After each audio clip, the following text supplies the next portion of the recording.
गंज बासुदा वेत्रवती घाट स्थित नौलखी आश्रम पर चल रहे विराट प्राण प्रतिष्ठा महोत्सव के उपलक्ष्य में आयोजित हुए श्री सीताराम महायज्ञ का पूर्णाहुति के साथ समापन हुआ।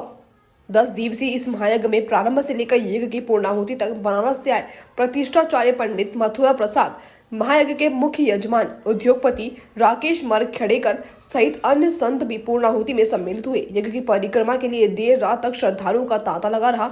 महायज्ञ की पूर्णाहुति पर शनिवार को कथा स्थल पर विशाल भंडारे का आयोजन हुआ। मालूम हो कि क्षेत्र के तपस्वी संत साकेत वासी बाबा जगन्नाथ की तपोस्थली है। 90 साल बाद महाप्रभु जगन्नाथ भगवान सीताराम दरबार सहित अन्य देव प्रतिमाओं की विराट प्राण प्रतिष्ठा 33 कुंडी श्री सीताराम महायज्ञ के साथ जगन्नाथपुरी, बनारस, अयोध्या, वृंदावन से आए विद्वानों ब्राह्मणों के द्वारा प्राण प्रतिष्ठा संपन्न कराई गई। भंडारे में लाखों की संख्या में भक्तजन उपस्थित हुए।